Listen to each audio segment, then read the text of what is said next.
téléspectateurs, avec sourire et beaucoup de plaisir de vous savoir très nombreux à nous suivre. Oui, ça fait débat. Ce grand plateau d'actualité, oui, politique de foi, mais également on parle aussi société. Il nous arrive de parler des situations qui vous intéressent et qui préoccupent la République démocratique. Aujourd'hui, nous allons rester sur Kinshasa, mais également la question des gouverneurs, les motions de défiance par-ci, par-là, pour déstabiliser, qui sait, un moratoire pour les provinces, mais également les assemblées provinciales, plus précisément sur la question des motions. Alors, cette démarche du vice-premier ministre de l'Intérieur, peut-on parler de préservation de la loi, plutôt violation de la loi, ou préservation de l'ordre? On va en parler ici sur ce plateau avec des invités, mais également nous allons évoquer la situation de la ville de Kinshasa. Les travaux se font récemment, on a applaudi, oui, les infrastructures routières qui sont en état de réhabilitation, mais la première pluie, forte pluie à Kinshasa, a révélé également beaucoup de choses. On va en parler ici sur ce plateau pour évoquer la gestion de déchets dans la ville de Kinshasa, surtout la grande question qui est la salubrité à travers la capitale congolaise. Nous avons des invités, pas les moindres, M. Dieudonné Moussa Galoussa, de la société civile. Bonjour et bienvenue à vous. Merci beaucoup, Marlette. Nous avons également M. Henri Kalimassi de la FDCA. Bonjour. Bonjour, Madame Marlette. Nous avons M. Jean-Baptiste, oui, docteur Kankondé. Bonjour et bienvenue à vous. Merci, Madame Arlette. Je profite de l'occasion pour saluer les co-débatteurs, les éminents. La crise, la crème de crème. Docteur Kankondé, le pari coché du chef de l'État. Mais permettez aussi, le pari coché du chef de l'État, il est le seul et l'unique. Je profite de l'occasion pour saluer l'évangéliste Walesa, qui a perdu sa belle-mère. Toute l'église de réveil spirituel sont d'accord avec lui. Et nous joignons notre voix pour les souhaiter les sincères condoléances à Maman Angèle et à toute l'église de réveil. Et sans oublier les géniteurs de cette grande chaîne Jean-Marie Kassamba qui nous suit de quelque part. Nous avons également, on va revenir pour parler notamment de la question des valeurs. Nous avons Monsieur Smalto Chab. Bonsoir, madame. Bonjour, cadre de l'UDPS. Merci, madame, de m'avoir invité ce soir.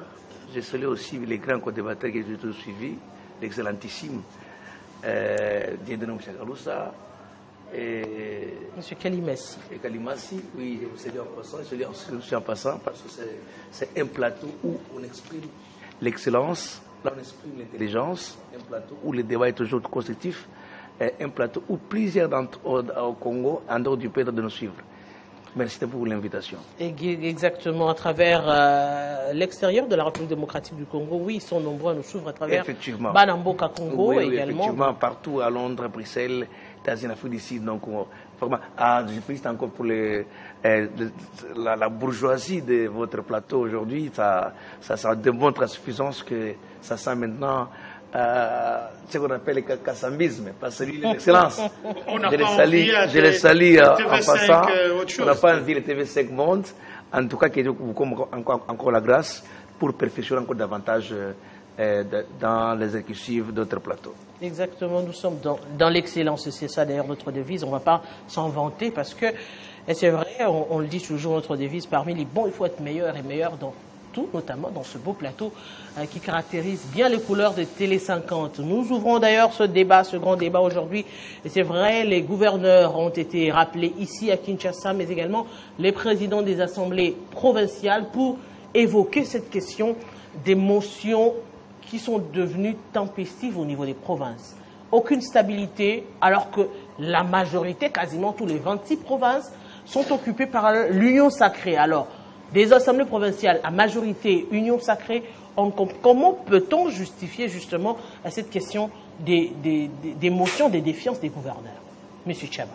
Oui, madame, je pense que cette histoire, on dirait, ça devient comme un film de titan. Quelqu'un se réveille le matin parce qu'on n'a pas donné l'argent, directement en motion de défiance.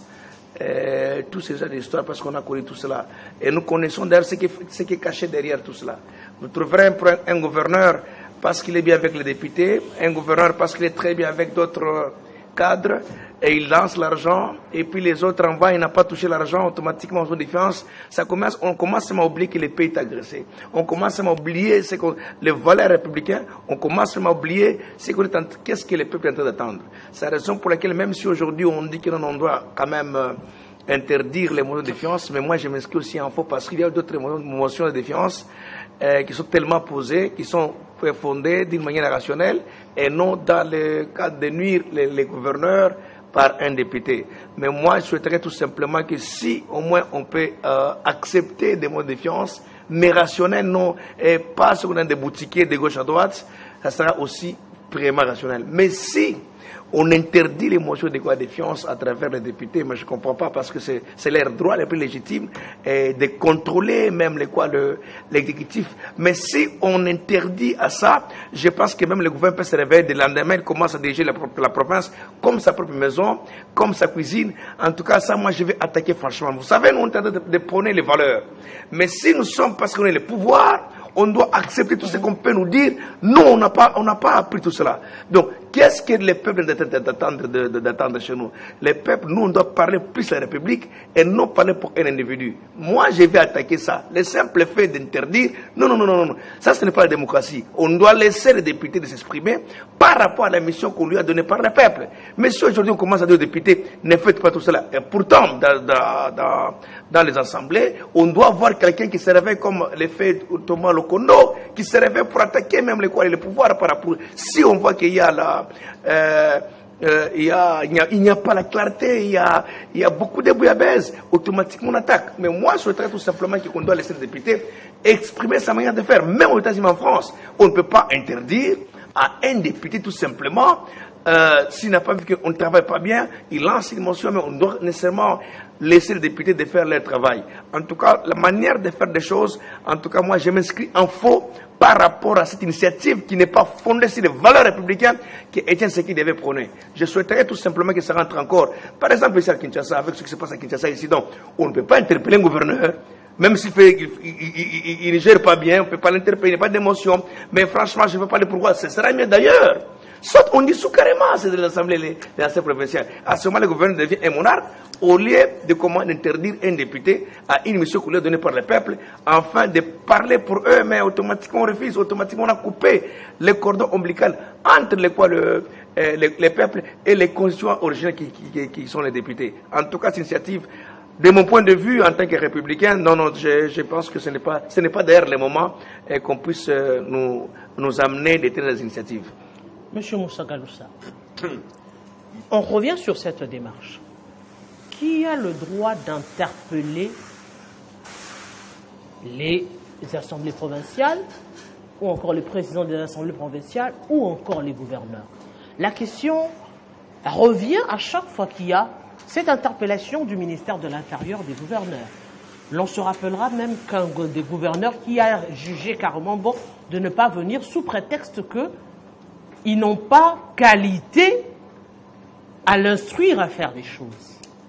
Alors, comment faire cette séparation de pouvoir du moment où la mesure vient du directeur du cabinet du chef de l'État qui instruit le VPM de l'Intérieur et ensuite le VPM de l'Intérieur qui réunit finalement les gouverneurs et les présidents des assemblées provinciales pour les instruire à respecter cette mesure? Oui, je suis très ravi que mon co-débatteur, mon compatriote en face de moi, de l'IDPS, je salue, il est parmi les rares qui peuvent donner un avis qui rencontre celui de la société civile et qui critique, pas critique, mais qui fait quand même des observations objectives vis-à-vis du pouvoir.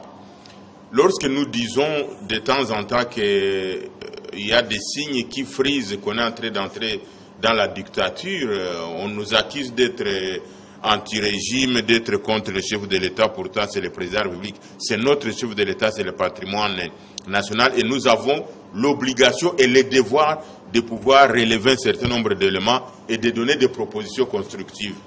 Pour le cas présent que nous sommes en train de discuter, il faut signaler que c'est un dérapage de la démocratie parce que il va non seulement contre la Constitution en ce qui concerne la séparation du pouvoir, il viole la loi sur la libre administration des provinces, il viole autant d'instruments juridiques nationaux, même internationaux. Raison pour laquelle nous pensons que cette mesure-là est une mesure qu'il faut que les assemblées provinciales, c'est-à-dire les bureaux, puissent saisir le Conseil d'État pour les annuler. D'autant plus que le ministre doit agir par arrêté, on connaît comment il va agir, mais quel est l'acte juridique qu'il a pris pour pouvoir mettre fin à ça? Il n'y a aucun acte juridique qu'il a pris, peut-être il a fait le full stop et tout ça. Or, dans la réglementation, dans les instruments, dans les mécanismes de la gestion ou d'agir du VPM intérieur, je ne pense pas qu'il y a cet aspect-là qu'on peut relever. Et donc, il est clair qu'en interférant directement dans la gestion, en interférant directement sur les assemblées provinciales, il est clair et net qu'on vient de briser un maillot fort de la démocratie. C'est-à-dire, les constituants congolais ont voulu que les assemblées provinciales puissent jouer leur rôle au niveau provincial en contrôlant l'exécutif, en faisant les édits et tout ça. Mais dès qu'on les étouffe comme ça, à ce moment, les gouverneurs vont se comporter maintenant comme des roitelets dans des provinces et ils n'auront plus de comptes à rendre par rapport non seulement aux désiderata de la population sur le plan local qui sont incarnés à travers les assemblées provinciales, mais également, il n'aura plus aucun respect envers ceux qui l'ont élu. Donc, quand on n'a plus de respect envers ceux qui l'ont élu, donc, on vient de briser les devoirs de la redevabilité. Et quand on brise les devoirs de la redevabilité, on peut se poser la question, si on monte plus haut, est-ce qu'au plus haut niveau, on va faire ça? Et donc, première chose, nous disons que cette mesure-là viole non seulement la Constitution, mais viole également certains instruments juridiques que notre pays a ratifiés en international comme en local. Mais également, il est important et impérieux que le président des assemblées provinciales puisse saisir le Conseil d'État pour annuler cela. Mais également, ce qu'on peut conclure en plus, c'est que c'est une mesure qui affecte l'image du président de la République. Je l'ai toujours dit, nous n'avons pas besoin d'avoir l'image d'un président dictateur qui doit donner des ordres, des injonctions et briser par rapport à tout ce qu'il y a comme fonctionnement de l'État, où on voit une instruction qui va parachuter de la présidence de la République au niveau des assemblées provinciales, alors qu'il n'y a aucun courant, il n'y a aucun mécanisme de gestion directe entre les directeurs de cabinet vis-à-vis. Et donc, cependant, il faut signaler que le VPM peut intervenir au cas où il y a trouble de l'ordre public, ce qui n'est pas le cas. Dans le cadre d'une mission régalienne révolue et dévolue à l'Assemblée provinciale pour interpeller un gouverneur, en quoi le vice-premier ministre doit interférer pour pouvoir rappeler ici et pour pouvoir les empêcher de pouvoir. Donc, nous pensons que cette mesure-là, elle est anticonstitutionnelle, mais c'est une mesure grave qui viole la Constitution. C'est une mesure qui jette qui nous pousse à croire qu'on est entré dans la dictature. Et donc, or, nous n'avons aucun intérêt, nous n'avons aucune intention de pouvoir montrer que le chef de l'État est un dictateur. Et donc, voilà ce qu'on peut dire pour l'instant. Monsieur Kankondé, en quoi les assemblées provinciales, ce qu'ils font, sont différents de ce qui s'est passé au niveau de l'Assemblée nationale? Ça, c'est la première des questions. Si on doit interdire les motions au niveau des assemblées provinciales, alors que l'Assemblée nationale elle-même vient de sortir d'une motion qui a été à la base de la démission du président de l'Assemblée nationale, pourquoi les interdire, elles, d'en faire autant quand ils sentent que ça ne va pas au niveau de la gestion de la province? Est-ce que finalement, il y a une connotation politique, sécuritaire, parce qu'on évoque également la question de la guerre? Si tel est le cas, pourquoi on ne fait pas carrément appel à l'état d'urgence qui contient en elle-même certaines mesures pour permettre à ce que ce moratoire puisse être efficace et soutenu? Merci beaucoup, Madame Boutella. Je vais essayer de ramasser rapidement les propos de mes deux prédécesseurs.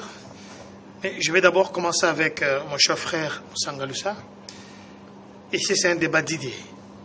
J'ai compris dans sa réaction qu'il n'y avait aucune mesure officielle et constitutionnelle qui empêcherait au VPM de convoquer les gouverneurs à Kinshasa. Peut-être qu'il n'a pas bien préparé son émission, La question de rappeler le gouverneur à Kinshasa est tout à fait constitutionnelle. Je m'en vais vous lire pertinemment cet appel où le gouverneur ou le vice-premier ministre, ministre de l'Intérieur, peut convoquer. C'est l'article 3 de la loi 08/012 portant principes fondamentaux relatifs aux provinces qui permet à l'Assemblée provinciale de relever de leurs fonctions et par leurs procédures des dissolutions prévues à l'article 197 pour les Belges, de la Constitution en cas de crise grave. Les députés sont généralement rappelés suite à des décisions de l'Assemblée en application des règlements d'ordre intérieur de l'Assemblée ou s'ils sont démis de leurs fonctions. Rappelez-vous ici que la majorité des provinces, les 26 provinces, nous avons 26 gouverneurs, après leur réunion du 5 novembre avec le vice-premier ministre, le ministre de l'Intérieur, il s'est résolu ce qui suit. Ils doivent suspendre momentanément, surtout que nous sommes dans les temps de guerre, toutes les motions de défiance. Après les motions de défiance, il y a aussi un principe sacro-saint qu'en ce moment ici, nous ne pouvons pas chercher à inhiber ni à fragiliser les assemblées provinciales. Somaloto Tchaba vous a expliqué sa position par rapport à ça, qu'il y a la majorité des députés, que ce soit les députés nationaux, provinciaux, qui utilisent de leurs droits, malheureusement, de pouvoir mettre un gouverneur dans une situation difficile, en cherchant à l'extorquer, en cherchant ce que nous pouvons envoyer une motion de défiance ou bien une motion de censure pour que le gouverneur puisse, à un certain moment, pouvoir libérer, comme on le dit vulgairement. Vous voyez ce qui se passe au Kassai oriental, en Moujmaï.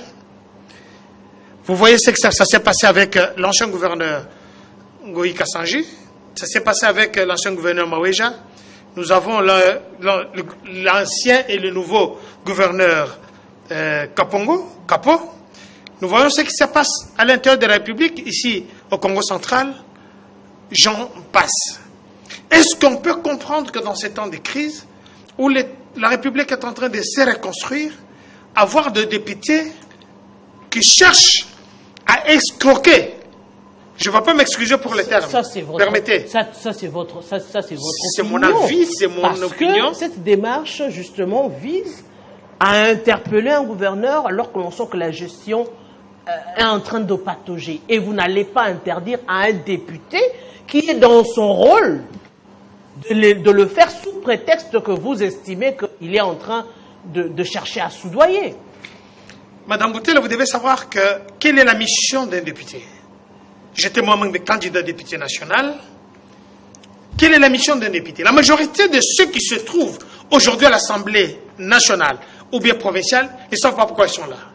Je me rappelle en 2022, avec mon estimé frère Sylvain Loumou, nous sommes allés à l'Assemblée nationale dans les temps de Madame Mabunda, où on avait eu une séance de 2 mois pour essayer de former les députés par leur motion, leur attribution. Sylvain Loumou, là où il nous suit, félicitations à lui, je voudrais que ça puisse être répété dans des provinces.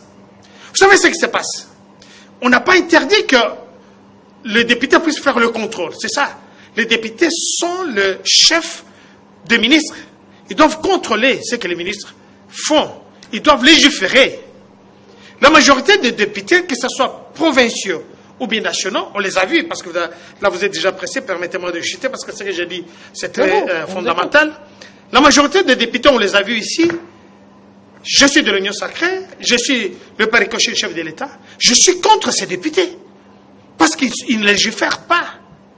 Exemple, regarde ce qui se passe dans la ville-province de Kinshasa. J'aurais bien voulu que les députés convoquent le gouverneur. J'aurais bien voulu que les députés convoquent le ministre de la Justice. Comment? Le ministre provincial de la Justice. Est-ce que vous connaissez son nom? Est-ce que vous l'avez déjà vu? Le ministre provincial de Justice, vous le connaissez? À part le ministre provincial de la Santé, qu'on voit en train de se battre pour essayer de régulariser. Je parle d'abord pour la ville-province de Kinshasa. Je la prends comme une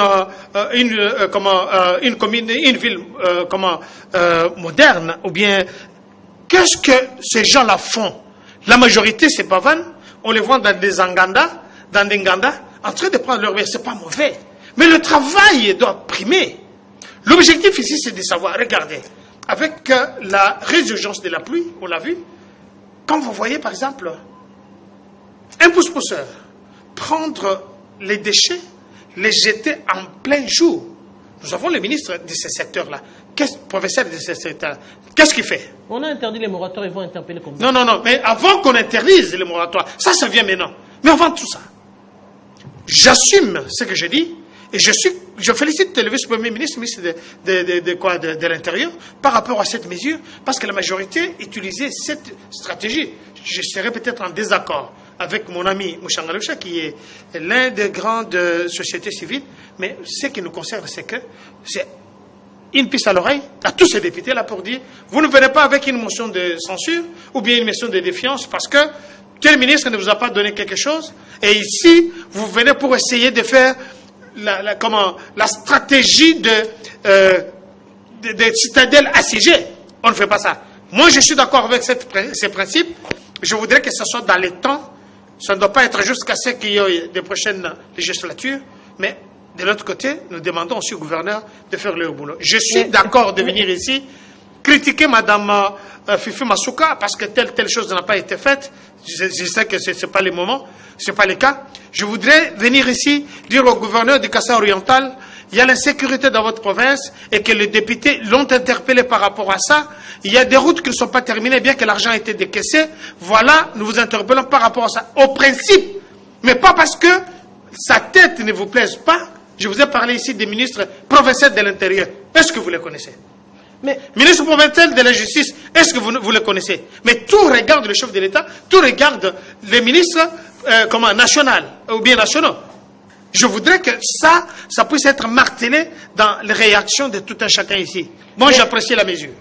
Monsieur Henri Kalibas, on a parlé jusqu'à la fin de la guerre. Pendant ces temps, le gouverneur rend compte actif. Ça va se passer pratiquement, ça va se passer. Comment? Est-ce que nous n'allons pas vers finalement des députés, des gouverneurs tout puissants? Est-ce une décision prise finalement maintenant pour protéger certains gouverneurs qui étaient justement concernés par des motions, notamment vous avez évoqué dans le Kassai, dans Congo central, dans Congo central oui. Finalement. Comment comprendre cette mesure? Madame, vous savez, quand on fait un débat scientifique, il ne faut pas seulement le voir dans le cadre purement politique ou essayer de critiquer ça dans le sens négatif. Il faut voir les contours qui a poussé le chef de l'État ou au travers son directeur de cabinet de demander au ministre de l'Intérieur de prendre un moratoire. Il est vrai, certes, que la Constitution a tout prévu par rapport au fonctionnement des différentes institutions, dont notamment les assemblées provinciales ainsi que les exécutifs provinciaux. Mais lorsqu'on parle d'un moratoire, ce n'est pas une suspension définitive. C'est lié à une circonstance. Seulement, ce que nous pouvons demander au ministre de l'Intérieur par rapport à ces moratoires, de déterminer les délais de ces moratoires. Jusqu'à la fin de l'année.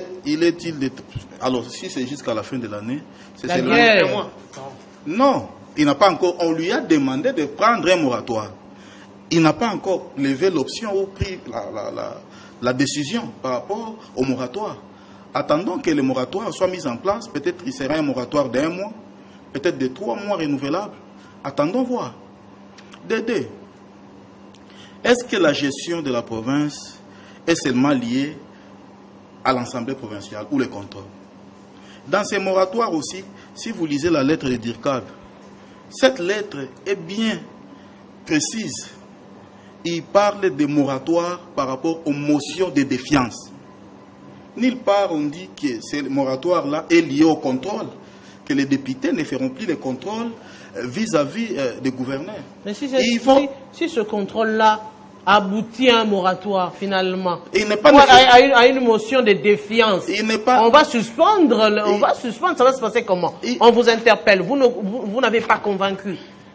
On vous laisse comme ça ou bien finalement ça passe à une motion de défiance? Madame, il n'est pas nécessairement dit, lorsque vous contrôlez et que vous trouvez le pétrin dans les chefs du gouverneur, que vous devez procéder à la motion de défiance. Vous pouvez orienter le gouverneur ou les recadrer par rapport à sa gestion. Dédé, en dehors des contrôles parlementaires que font les députés provinciaux ou les députés nationaux, nous avons la Cour des comptes, nous avons l'inspection générale des finances. Il peut se faire que lorsqu'on interdit les motions de défiance et qu'on n'interdit pas les contrôles, les députés provinciaux peuvent procéder au contrôle par rapport à la gestion du gouverneur et les résultats de ces contrôles, ils peuvent les soumettre à la Cour des comptes qui a un tribunal, qui a des procureurs. Tout comme ils peuvent envoyer les rapports de leur contrôle à l'inspection générale des finances. Pour être finalement conservé et puis...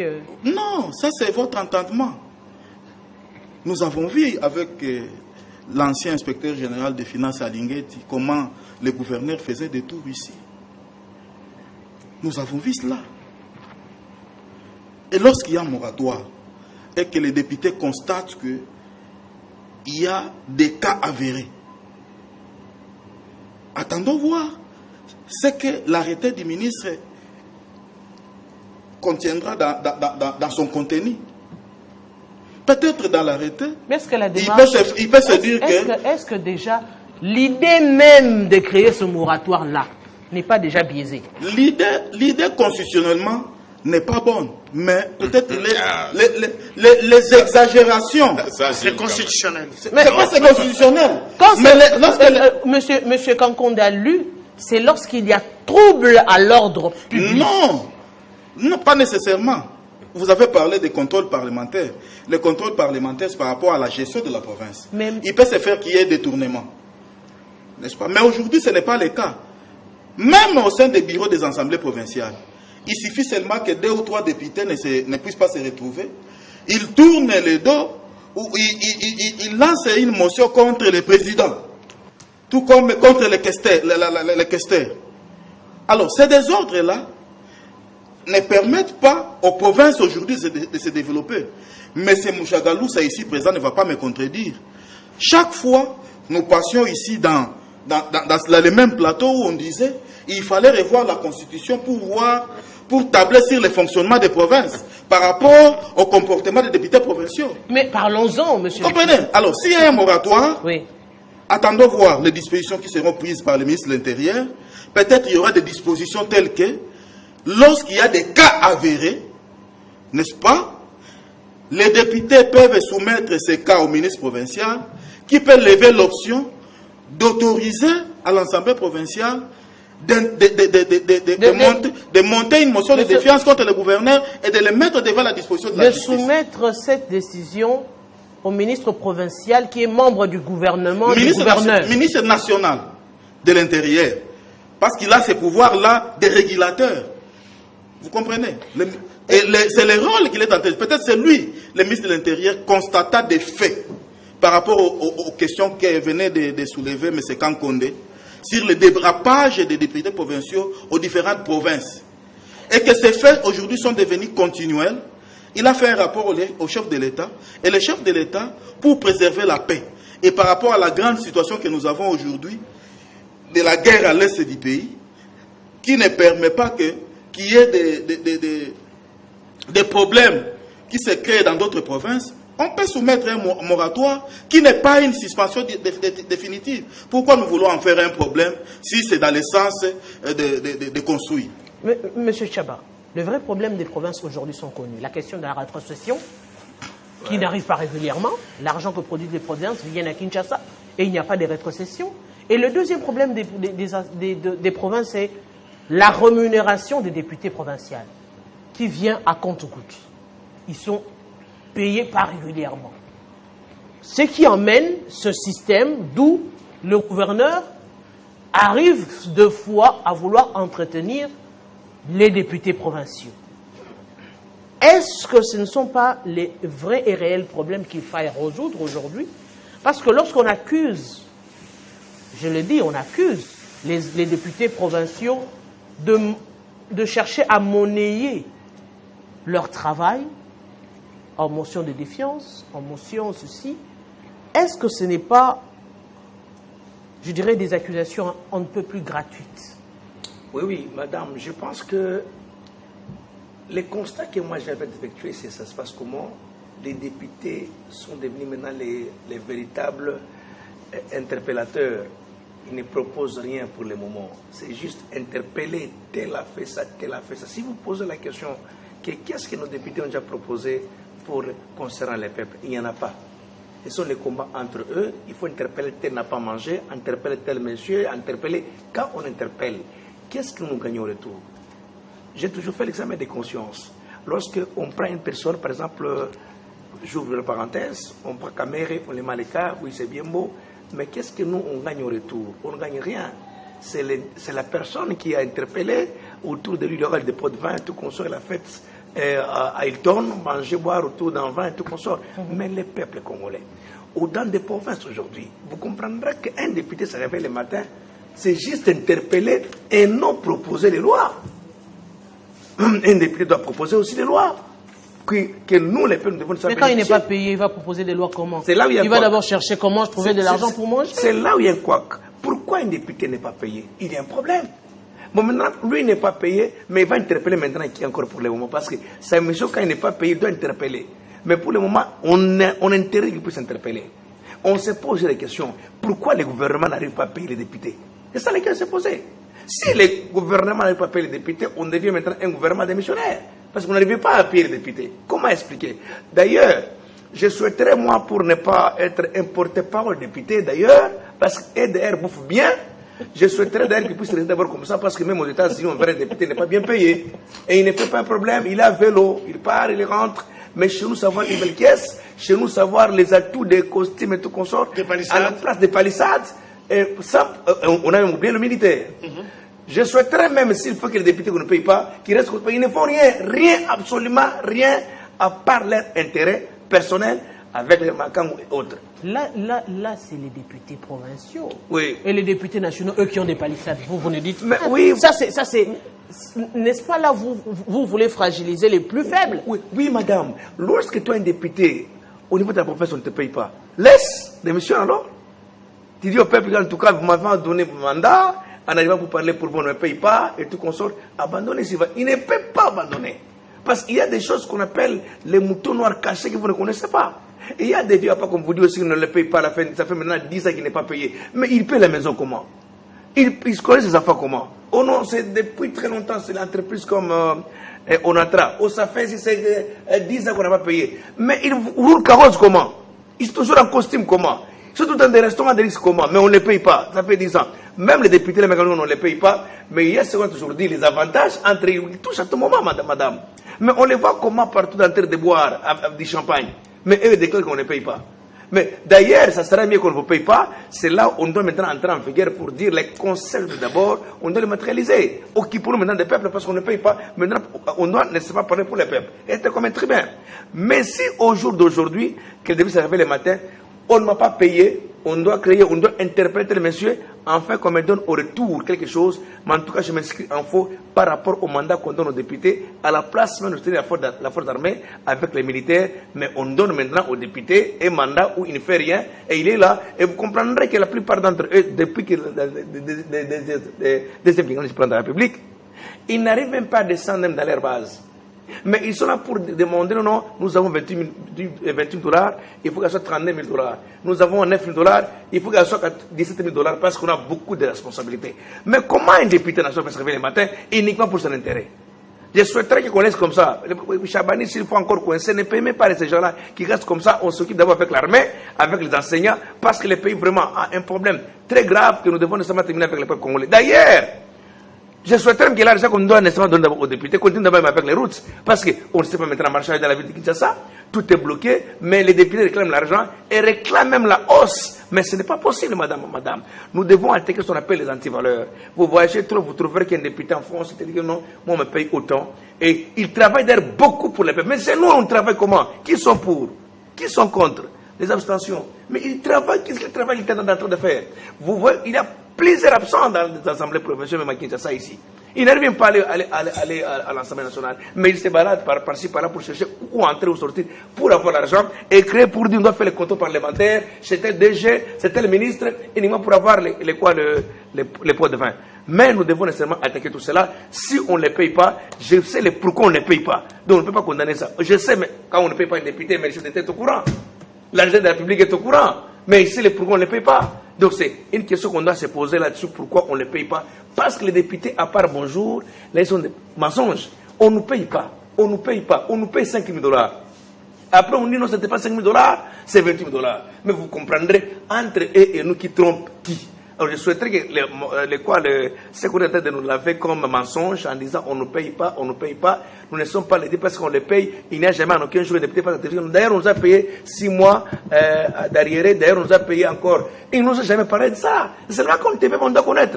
Donc je pense qu'on doit laisser un système de nous mettre de la poudre aux yeux pour dire non, écoutez, on ne paye pas. Mais regardons plus que demande la République, que demande le peuple, que demande le militaire. Monsieur Mouchagaloucha, en fait, évidemment, la question des assemblées provinciales reste un éternel problème parce que justement, le chef de l'État même a abordé cette question pour dire ne devrions-nous pas finalement revenir à ce système où les gouverneurs sont carrément nommés et puis c'est les administratifs, que ça ne rentre plus dans ce cadre purement politique où on doit encore entrer dans les assemblées provinciales, où on doit forcément avoir les gouverneurs acquis à la majorité du pouvoir, que ça devient un poste nominatif finalement.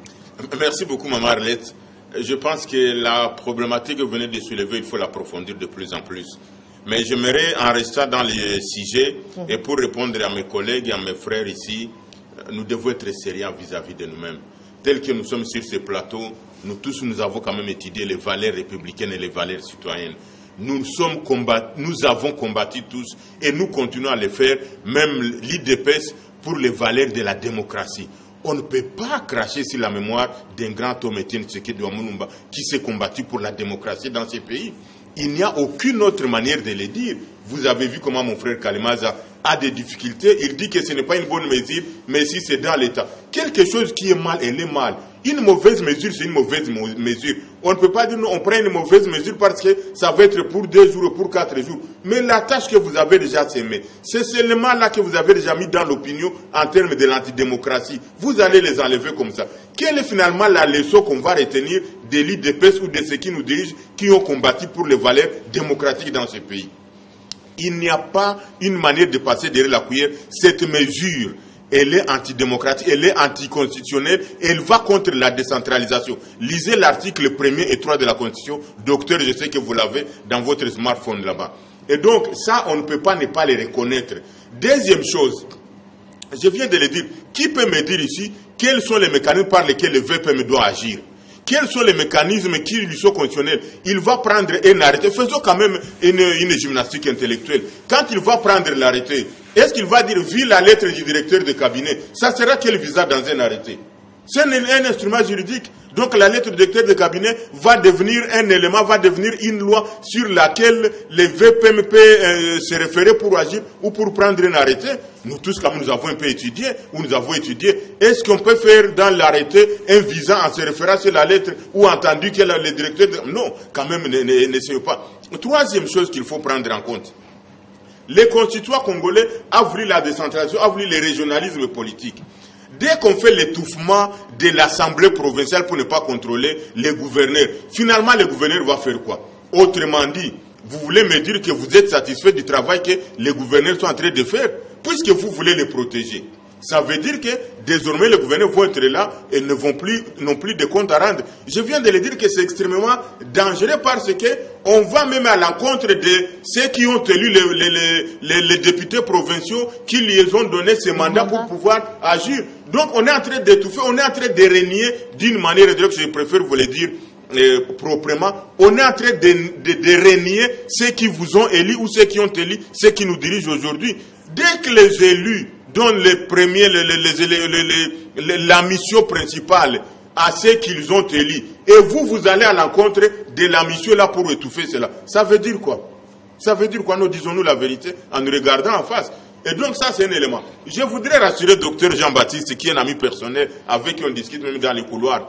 Le VPM Jacquemain Chabani, je le connais très bien, peut-être plus que toi. C'est un homme intelligent. Et d'ailleurs, je voulais le féliciter de la manière dont il a suivi l'alerte que nous avions donnée sur les conflits qui se passent dans le Haut-Touélé. Et donc, il a prévenu, parce qu'il enverra une mission qui va essayer de traiter cette question entre la chefferie de Wando et de Longo-Ongambi. Et donc, le VPM, je l'aime beaucoup. En tant que personne, c'est un type intelligent et il a passé par tous les malaxages possibles de la démocratie. Mais il y a quand même un certain nombre d'éléments sur lesquels il ne peut pas se permettre. Parce que s'il fait un télégramme, le télégramme là, dites-moi quelle est la valeur d'un télégramme sur le plan juridique et administratif. À part seulement, d'ailleurs, le VPM souvent de l'intérieur profite de ce télégramme pour se dérober de leurs prérogatives ou pour se cacher. Parce qu'on sait que le télégramme, on ne peut pas l'attaquer au Conseil d'État. Et donc, à un moment donné, les députés provinciaux, ils sont appelés à boycotter et à ne pas suivre cette mesure-là. Si c'est un arrêté, on aimerait voir cet arrêté-là. Et cet arrêté, je mobiliserai, je sensibiliserai pour que cet arrêté puisse être attaqué au Conseil d'État parce qu'on ne peut pas vouloir une chose et faire son contraire. Et donc, voilà autant d'éléments, je pense qu'il est important quand même que nous puissions voir, nous parlons d'un débat scientifique, nous parlons d'un débat politique. S'il s'agit d'un débat politique, à ce moment, il y a une manière de le faire au sein de l'Union sacrée. On peut faire passer un message facilement au sein de l'Union sacrée sans que ça puisse susciter un remous, sans que ça puisse le toller au niveau de l'opinion. À travers les plateformes politiques. À travers les plateformes politiques, parce que nous savons, il n'y a aucune province qui n'est pas dirigée par l'Union sacrée. Et donc, il est possible que les professeurs Mbata peut user de ces mécanismes-là. Et c'est là où je pense qu'il n'y a pas de gens qui réfléchissent de plus en plus en termes de contourner ces éléments qui jettent de l'opprobre sur la démocratie dans notre pays. On pouvait utiliser un mécanisme interne qui n'est pas visible. Donc Mbata pouvait prendre une lettre interne parce que c'est une plateforme, il appelle, il parle, mais pas faire ça d'une manière officielle. En le faisant d'une manière officielle, docteur Jean-Baptiste, c'est-à-dire on montre directement que le président de la République, parce que la lettre du directeur de cabinet, je l'ai lu, dit sur l'instruction de la haute hiérarchie. Or, quand on parle de la haute hiérarchie, ça s'écrit souvent avec H majuscule. On comprend de qui il s'agit. Et donc, on veut dire que la haute hiérarchie veut étouffer les voix ou veut étouffer les assemblées provinciales. Si on veut étouffer les assemblées provinciales, Madame Arlette vous a donné une belle proposition, mais je ne sais pas si vous l'avez bien capté, qu'on décrète un état de siège ou un état d'urgence. À ce moment-là, au Nord Kivu, il n'y en a pas, à Ituri, il n'y en a pas, et dans d'autres provinces, à ce moment, ça sera une mesure générale, on ne va pas y venir. Mais tant que la Constitution, la loi sur la libre décentralisation, tant que la liberté de... Même voilà où c'est encore grave. Même à ce moment-là, vous avez violé la liberté de réunion, puisque les députés vont finalement se réunir pour faire quoi? Puisqu'ils savent que même s'ils se réunissaient et ça ne va rien aboutir. Et donc, voilà autant d'éléments. Si on se met à décrypter, il y a autant d'éléments qui sont violés par rapport à ces décisions. Et je pense qu'il n'est pas encore tard que pouvoir rectifier cela. J'ai tellement confiance au VPM de l'intérieur, Jacquemain Chabani. Il va trouver un mécanisme de ressortir de ça. Et l'Union sacrée, Jean-Baptiste, c'est ce que vous êtes très très écouté. Vous pouvez trouver un mécanisme de recodifier ça en passant par des canaux informels ou de la plateforme politique, au lieu de faire passer ça sur le plan scientifique, administratif et constitutionnel. Monsieur Kankonde, justement, vous avez la parole par rapport au propos de Monsieur Mouchagaloussa. Comment contourner la situation et finalement permettre aux députés non seulement de mettre un peu d'eau dans leur vin, mais également de continuer à exprimer la voix du peuple? Je suis très content d'entendre le pertinent Mouchagaloussa, Dieudonné. Nous reviendrons sur les bases de Haut-Touélé par rapport à votre adresse au VPM Chabani, le pertinent. Mais vous ne m'avez pas répondu, vous ne m'avez pas rencontré. Mon précurseur veut aller au-delà de la Constitution ou bien des lois de la République. Il ne m'a pas rencontré, pourquoi? Je parlais de la question de rappeler le gouverneur, à Kinshasa, tout comme le député, qui est tout à fait constitutionnel, pertinemment, parce que le gouverneur est encadré par l'article 8 de la loi numéro 08/012 portant principes fondamentaux relatifs aux provinces qui permet à l'Assemblée provinciale de relever de leurs fonctions et par les procédures de dissolution prévues par l'article 197 de la Constitution. J'aurais bien voulu, je vous envoie, je vous donne le homework, un petit devoir, allez lire. Ce que le vice-premier ministre, ministre de l'Intérieur, a dû faire, ça n'a rien à voir, ça ne va pas au-delà. Deuxièmement, le professeur, permettez, je ne vous ai pas dérangé. Dans le cadre d'ordre public et sécurité. Excuse-moi. C'est précis. Protégez-moi. Le professeur Mbata, le grand constitutionnaliste de ce siècle, que nous avons la chance d'avoir au Congo, ne dirige pas la République. Il n'est pas ministre. Comment ramener un problème national au problème de l'Union sacrée, alors que l'Union sacrée, officiellement, ne dirige pas la République? Monsieur Moussangalo s'agit donné. Le professeur Mbata, en tant que constitutionnaliste, s'il y avait amalgame, j'aurais bien voulu que le président Dieudonné Kamuleta, qui est le président des cours constitutionnels et conseil supérieur de la magistrature, s'il y avait quelque chose, il pouvait dire non, non, non, ça c'est anticonstitutionnel. Je pense que c'est lui qui a une place stratégique pour dire ce que vous faites, c'est inconstitutionnel. Le président Kamuleta n'a pas une connotation politique, une couleur politique. Il aurait dit, ce que vous faites, ça ne marche pas, que ce soit le Conseil d'État que vous avez demandé. J'aurais bien voulu, et j'attends qu'un gouverneur, un député, aille se faire valoir, ou bien aller voir le Conseil d'État pour demander ce que, voilà, la mesure qu'on vient de prendre, elle est anticonstitutionnelle. Rappelez-vous que M. le VPM, il est lui-même juriste de formation. Il a eu beaucoup de procéduriers qu'il a gagnés. Alors, je ne vois pas où M. Mbata vient faire une intrusion dans ces débats tout à fait... C'était parmi les stratégies politiques qu'il va leur faire. Non, ça c'est lui qui parle. Moi je suis politique. Oui. Lui n'est pas politique, lui il est société civile. Et je suis très content qu'il soit société civile. Et ici, le professeur Mbata Mangou, qui a fait beaucoup de publications dans le monde, il ne peut pas venir ici dire que ce qu'on fait à l'Assemblée, parce qu'il est lui-même député national, il peut dire, bon, ce qu'on dit c'est anticonstitutionnel. Mais jusque-là, il n'y a aucun constitutionnaliste, que ce soit M. Ndioli, que ce soit les autres que nous connaissons, qui a dit, je parle bien, que ce soit la Cour constitutionnelle, que ce soit le Conseil supérieur de magistrature, que ce soit le Conseil d'État dont vous existez ici, personne n'a vu qu'il y a l'amalgame là-dessus. Il n'y a que Dieudonné Moussangalo qui dit non, non, non, non, non, c'est anticonstitutionnel, ce n'est pas la loi, c'est la nouvelle dictature qui s'installe, c'est ce que Tshisekedi est en train de créer, alors qu'il faut recadrer. Imaginez, le député, que ce soit provinciaux ou nationaux ici, touche combien? En France, un député vous touche 5 000 €, avec ce qu'il y a comme les ajouts par rapport aux primes, par rapport au loyer. En Allemagne, c'est à peu près 6 000 €. Ici, chez nous, les députés touchent combien? Ils travaillent combien de temps? Et pourquoi n'est pas... Qui les paye? Le gouvernement? C'est aussi la question. Pas le gouvernement, très bien. Monsieur Boutel, Madame Boutel, je vous donne les matières. On a entendu le sortant président de l'Assemblée nationale nous dire qu'à l'Assemblée nationale, nous manquons même des papiers hygiéniques. Même des papiers pour écrire. Dans les bureaux, il n'y a rien. Mais quand il a eu le feu derrière son dos, il dit non, non, non, non, nous allons multiplier vos émoluments. D'où viennent ces émoluments?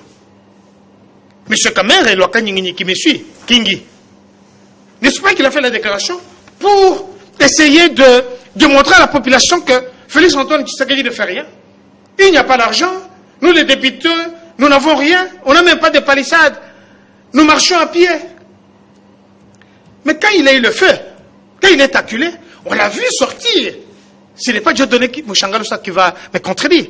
Vous touchez comme 10 000. Non, on va multiplier ça. Donc, vous voulez les gens fait sortir de réalité. Excuse-moi. Vous voulez des hôpitaux? On va créer les hôpitaux. Ça vient tout de suite. Mais, M. Vital Kamerhe, c'est depuis que ce gouvernement a commencé qu'il est député national. Tout ce temps. Alors, d'où viendrait l'argent maintenant? Alors, pour dire, vous devez savoir qu'avec nos amis, les députés, je vais être trop dur envers eux. Je félicite ici Mme Fifi Masuka. Vous n'avez jamais entendu à l'Assemblée nationale provinciale de Lualaba, de Kolosi, qu'il y a des brouhahas comme ce qui se passe. Attendez, je n'ai pas fini. C'est la gestion des la gestion des députés provinciaux. Tout ça, c'est justement référence à cela. Les députés provinciaux estiment qu'ils doivent très bien être entretenus par certains gouverneurs pour leur stabilité, pour leur quiétude. Madame Fifi Masuka, c'est une dame qui a réussi où beaucoup de hommes ont échoué. Regardez ce qui se passe au Kasaï oriental avec Jean-Paul Mbouéboué et Capo qui vient d'être... Vous savez encore les reproches. Le Conseil d'État, la Cour constitutionnelle a dit non, il peut rentrer, faire le travail parce qu'il y a eu un petit couac avec les autres. Juste une semaine après avoir récupéré son bureau, il y a une autre motion de défiance. Mbouéboué doit partir. Vous savez pourquoi? Parce que Mbouéboué ne collabore pas. Capo, il ne collabore pas. C'est ça la vérité. Est-ce que maintenant, le Kasaï peut se développer avec ce genre de députés? Parce qu'il y a des démonstrations. Mais si le Kasaï n'a pas autant d'argent qu'à le Lualaba, si le Kasaï n'a pas autant d'argent qu'à le Lubumbashi, le Haut-Katanga, si le Kasaï n'a pas suffisamment d'entrée d'argent, le problème ici, c'est un problème épineux.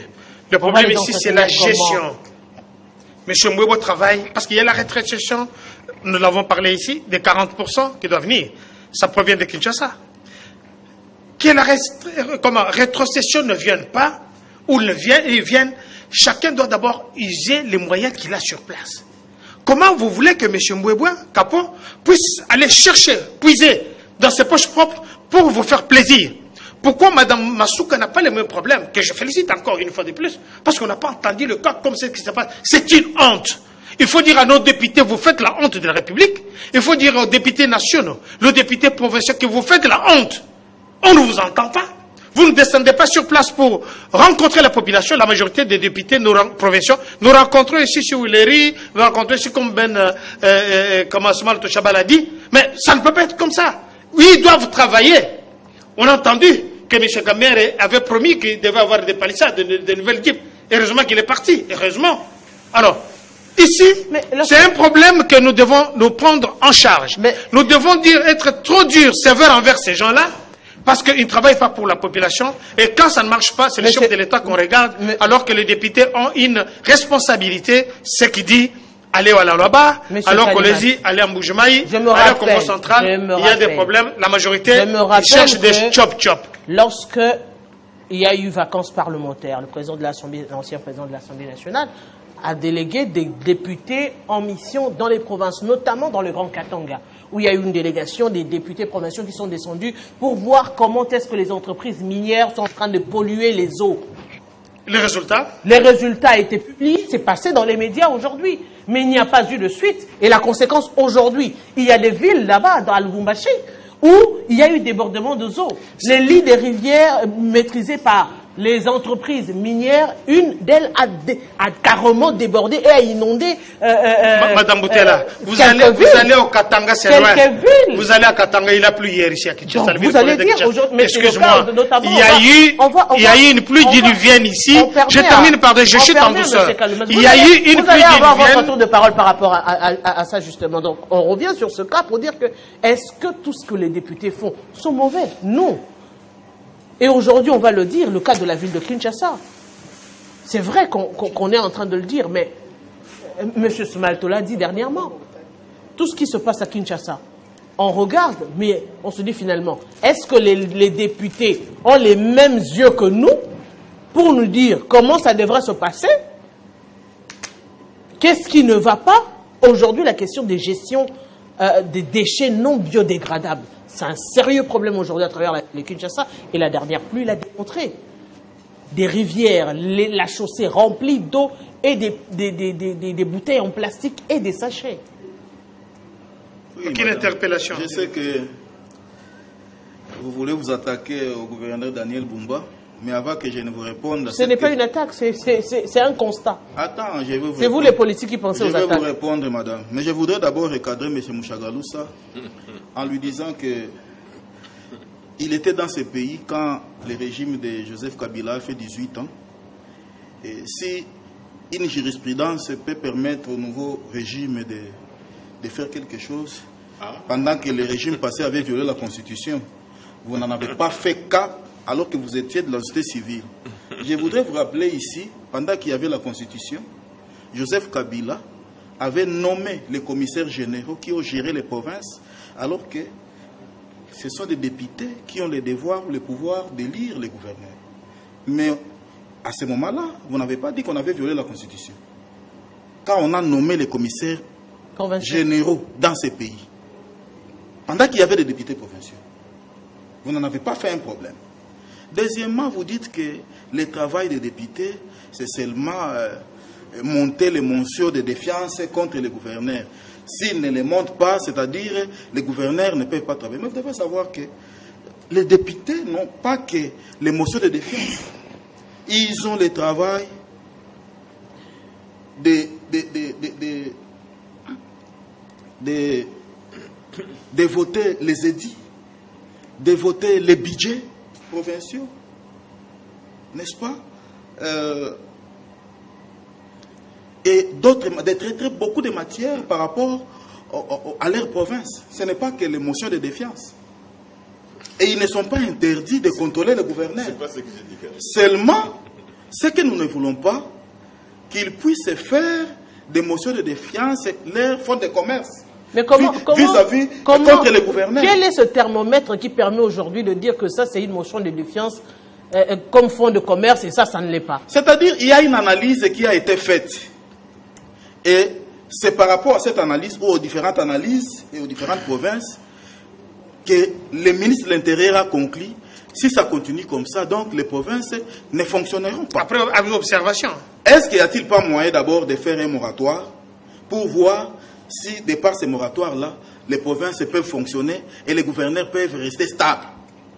Voilà ce que veut signifier ces moratoires que le chef de l'État veut mettre en place, que nous devons attendre que ça soit mis en place par le ministre de l'Intérieur. Il a dit que ça va s'appuyer sur quoi? Pendant qu'il y a des lois qui sont en train d'être liées par M. Kankonda ici. Mais il y a des lois, il va s'appuyer sur ces lois-là. Ce sont des textes. Il n'y a pas que la Constitution. Et s'il va citer la Constitution, peut-être par rapport au fonctionnement du gouvernement, la Constitution sera citée. Mais des lois pour s'appuyer à ces moratoires-là, il y en a. Je rentre maintenant par rapport à la ville et par rapport aux pluies diluviennes dans la ville-province de Kinshasa. Madame, la gestion, quand vous n'êtes pas encore dedans, il ne faut pas seulement rester ici sur ces plateaux pour parler de la gestion. Il faut d'abord que vous soyez nommé. Moi, je suis nommé dans ma fonction de journaliste. Alors, j'en parle dans ma fonction de journaliste. Vous savez, le gouverneur Bumba a trouvé cette ville ici dans quel état? D'ailleurs, c'est un garçon à féliciter. Il a trouvé une ville dont toutes les canalisations laissées par les Blancs ont été détruites par les immeubles qu'on est en train de construire, qui pilent aujourd'hui à Kinshasa. Toutes ces canalisations d'eau-là ont été détruites. Et aujourd'hui, l'eau manquait ou passait. Deuxièmement, il y a eu des constructions anarchiques. Il a mis ses services en place pour mener les études. Et à l'issue de ces études, on a constaté qu'il y a d'autres maisons qu'on construisait sur les caniveaux, sur les rivières. Et il a procédé par la destruction de toutes ces maisons-là pour laisser la place aux eaux dépassées.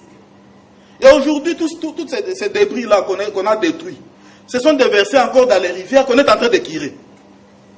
Au-delà de ça, il est en train de construire aujourd'hui dans la ville des routes bétonnées et il construit aussi des terrasses pour que l'eau passe. Pendant qu'il est dans ce processus-là, lui n'a pas la clé de la pluie pour interdire que la pluie ne descende pas. C'est-à-dire, c'est un processus qu'il est en train de faire pour reconstruire une ville qu'il a trouvée peut-être détruite. Laissez-lui le temps par rapport à cette démarche qu'il a mise en place. C'est un processus qui ne doit pas se terminer en un jour. Mais au moins, les solutions sont en train d'être prises.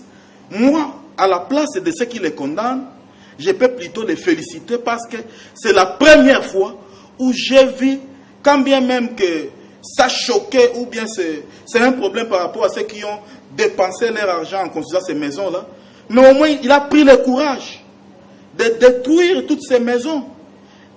Et tout le monde l'a applaudi par rapport à ça. Et il ne sélectionne pas, que vous soyez député, ministre, tout le monde, si c'est sur les caniveaux, si c'est une rivière, il détruit. C'est-à-dire nous devons les féliciter et lui accorder la chance de continuer.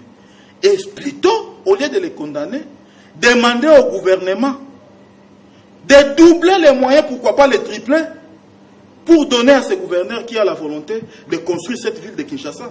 Voilà ce que moi je peux contribuer par rapport à ça. Ne voyons pas seulement la pluie qui s'était abattue hier ou aujourd'hui. Voyons plutôt la volonté de cet homme qui est en train de vouloir transformer la ville-province de Kinshasa. Monsieur Henri Kalima, il s'est plus focalisé dans la défense du gouverneur, alors que la question, c'était justement par rapport à la gestion des déchets biodégradables.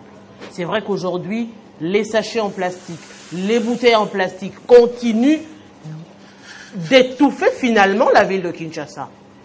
Et la dernière pluie, la première pluie du mois de novembre, a démontré qu'il y a d'énormes déchets non biodégradables qui vont finalement étouffer et les rivières et les caniveaux. Et c'est un réel problème aujourd'hui, alors qu'il y a eu des mesures qui ont été prises sur les emballages en plastique. Finalement, c'est resté lettre morte. Oui, madame, je pense que je ne serai jamais un tambourinaire lorsque, même quand le chef de l'État tape à côté, et s'il faut attaquer, je dois attaquer, parce que le pouvoir appartient au peuple. Vous comprendrez que mon frère, M. Galoussa, a pris la défense de M. Bumba. Kalimaza. Et Kalimaza plutôt. Il a pris la défense de M. Je n'ai pas pris la défense, j'ai parlé de ce qui est. Non, c'est une défense que vous avez défendue. Gouverner, c'est prévoir. Bumba, c'est 2 ans qu'on gouverne à ville de Kinshasa. Bientôt là. Et quand vous commencez à faire les éloges à Bumba, moi je m'inquiète là-dessus, franchement. Parce que Bumba a été venu à la rescousse, même pas le gouvernement national, uniquement pour appuyer, de donner la main forte. À savoir aussi, ça fait combien de temps qu'on criait chaque jour ici que mais quand il aura maintenant la pluie, c'est les jours où Bumba va se réveiller pour commencer à se construire les routes. La route qu'on appelle Kabinda, c'est non loin de chez lui, de ses parents. Mais il était là, il a vu depuis très longtemps. Qu'est-ce qu'il a donné pour commencer les travaux? Nous avons combien de camionnettes, des camions ici à l'hôtel de ville? Lorsque vous passez, vous voyez les camions là? Non. C'est le matin ici d'ailleurs, j'ai vu un camion, ça lubrifié à l'intérieur. Qu'on est allé acheter les carburants de 10 litres pour mettre dans les camions. À niveau de Bandalungwa. Parce que quitter Bandalungwa, ce qu'on appelle pour Makelele, Veringa, c'est 2 heures de temps chaque matin et chaque soir. Pouvez-vous me poser, je peux poser la question. Les camions qu'on montre à tout moment, on a même les chefs de l'État et Fachi Béton, je ne sais pas, c'est pour les commerces particuliers ou bien c'est pour commencer à lever les immondices et puis les mettre dans les endroits appropriés. Nous avons plusieurs camions à Kinshasa et vous comprendrez, madame, à soulever même, partout il y a des bouteilles vides. Bumba nous a même dit ici, non, vous comprendrez, je vais transformer les bidons, je ne sais pas, électricité. Il nous a dit ça. Mais ça y est, la meilleure chose qu'on fait, tout seul, on va attaquer là-dessus. Il est de l'IDPS, moi je suis de l'IDPS. Lorsque ça ne marche pas, je pense qu'il est peu Damoclès là sur lui. Si aujourd'hui, admettons que l'IDPS va encore pouvoir, on va dire comment c'est l'IDPS qui avait déjà vu la ville Kinshasa, mais les résultats étaient comment? Mieux vaut terminer de construire que de commencer pour ne pas arriver à sa terme. Lorsqu'on construit pour ne pas arriver à sa terme, on le détruit. On détruit. Il faut nous laisser les routes là, qu'on passe calmement, que de commencer à construire pour ne rien terminer. Monsieur Mouchagalou. Merci beaucoup. Ma conclusion, je vais la faire en 4 mots. Premier élément, je voudrais quand même dire aux collègues et aux compatriotes que Vital Kamerhe n'est plus président de l'Assemblée nationale. Donc je pense que son bilan, il a fait, je ne pense pas que c'est encore l'occasion de pouvoir parler de lui par rapport à ce qui se passe. J'aimerais dire cela. mon frère qui est mon compatriote et qui est un voisin, vous parlez des régimes passés. Mais pourquoi vous voulez toujours comparer des choses du passé et du présent? Joseph Kabila, vous l'avez fait où il a déjà été condamné à mort par une procédure que nous avions dénoncée. Ça ne suffit pas. Comment encore vous continuez? C'est comme s'il y a une kabylophobie et les gens pensent toujours Kabila. C'est une kabylophobie et je ne comprends pas. Quelqu'un qui a déjà été condamné à mort, mais vous continuez à revenir sur lui. Est-ce qu'on peut comprendre quelque chose? Vous continuez toujours à faire des comparaisons par rapport à lui quand il y a des choses qui ne marchent pas. Non, il faut arrêter cela. Et mes derniers messages, je voulais l'adresser aux députés provinciaux. Chers élus, vous avez vu comment on vous présente ici. On présente que vous êtes des hommes corrompus. Et donc, toutes les émotions que vous présentez, ce sont des émotions alimentaires. Moi, je n'ai pas dit, j'ai compatis avec vous et je ne pense pas qu'on doit vous priver de votre mission. Mais vous avez vu comment on vous présente dans l'opinion et sur ce plateau. Et donc, voilà un peu ce que je voulais dire. Et tout en finissant, je voulais rencontrer Dr Jean-Baptiste qui a parlé d'un grand homme que je connais, le juge Sylvain Loumou. C'est vrai que c'est un homme intègre, un homme socialement bien. J'en profite avec l'autorisation de Mme Arlette pour le saluer et toute ma sympathie avec lui et sa famille. Donc, on a innové. Monsieur Kankonde. Oui, mais écoutez, je suis très content par rapport à cette réaction. Mais écoutez, M. Bumba, on le voit débarquer dans une caserne de pompiers où il n'a jamais mis pied depuis 2 ans. Quand vous allez une fois encore à là-bas, vous verrez qu'il y a toute une équipe, toute une caserne de pompiers que Mme Massouk a pu faire. C'est pourquoi j'ai toujours demandé que tous les députés et le gouverneur puissent aller passer même une année à là-bas à Kolwezi pour apprendre comment gérer. Et ici, vous devez savoir, le chef de l'État a toujours dit, là où il y a quelqu'un qui innove dans n'importe quel domaine, il est là pour l'appuyer, pour le soutenir. Nous avons des grands hommes de Dieu dans ces pays. Je vais parler ici, par exemple, juste une parenthèse, de l'évangéliste Walesa, qui a innové dans son domaine. Il n'est pas politique, il est pour les chrétiens, il est pour l'opposition, il est pour tout le monde. Mais cet homme de Dieu a donné des prophéties qui se sont réalisées dans ces pays. Il avait déclaré, rappelez-vous, il avait déclaré 5 jours que les gens devaient dormir sur les drapeaux parce que les Banyangalakata là ne vont pas entrer ici, comme nous avions promis que le 30 juin, ils seront ici. Cet homme de Dieu a prophétisé, il a même dormi par terre, s'est embourbé dans la boue, pour voir que ici, avec la Covid, on va la dépouiller de toutes ces substances. Cette Covid, ça va partir, ça sera comme une simple grippe. On l'a vu faire des prophéties qui se sont réalisées, mais on a vu Jean-Pierre Mbemba, avant qu'il vienne ici au Congo, c'est grâce à l'évangéliste Walesa que Lamouka est décédé totalement, parce qu'il avait parlé avec Jean-Pierre Mbemba. Rentrez au pays, Dieu me montre que vous devez rentrer. Travailler avec Félix Antoine Tshisekedi, c'était pas facile, il est rentré. Et regardez aujourd'hui, Jean-Marie Kassamba est attaqué de partout. Par je peux dire, des journalistes soudoyés par le Rwanda. Pourquoi? Parce que Jean-Marie Kassamba a innové dans son domaine. Nous avons une des grandes chaînes de l'Afrique qui dépasse même Télé 50. Regardez ce que nous voyons ici, à l'entame nous l'avons dit. Mais vous voyez les gens même que vous avez reçus ici, aujourd'hui qui ont tourné Kazakh, pourquoi? Parce que Jean-Marie fait la promotion de ce qui est bien. Il n'est pas politique.